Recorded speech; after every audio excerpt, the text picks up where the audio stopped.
The research that really began to have impact, I guess, was in the 60s when people began to say, let's optimize storage of platelets in the blood bank so that they deliver what we expect to see when they're given to a bleeding patient. Now, the story of how this project got started in particular. In 1989, I was calling the Army, the Navy, the Marines, I would have called the Coast Guard, just to say, how does anybody foresee the value of platelets in military medicine if we can only store them for 5 days, because it'll take 5 days to get them out to you in the field. And one of the answers back was, why don't you freeze dry them? This had been done with plasma in World War II, freeze dry.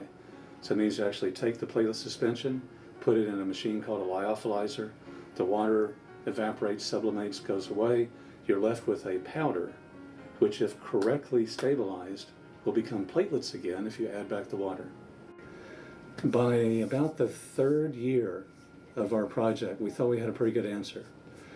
And that was good because the military came down with their reviewers to say, we wonder if we should really keep this harebrained idea going.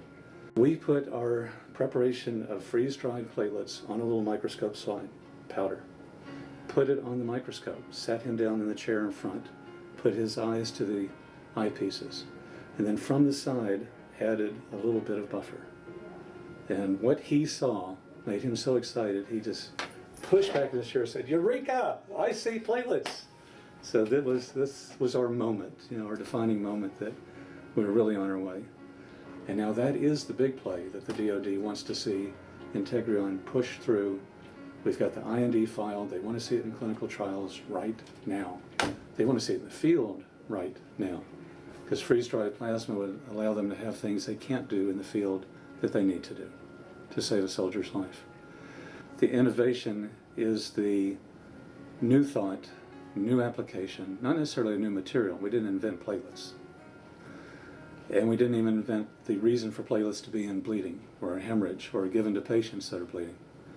But the innovation is in seeing how we could make it available to the physicians that really wanted to use it. So then we had to understand the platelet. So there's an investigation process there. Then we had to have the new thought of how we're going to stabilize it to get it to where it needs to be in the field. And the innovation, I guess, would then be that process that takes it from this knowledge base to that application. Innovation isn't necessarily inventing a new material. Sometimes it's just making something go from one area or field into another one where it belongs. So that's the innovation for me.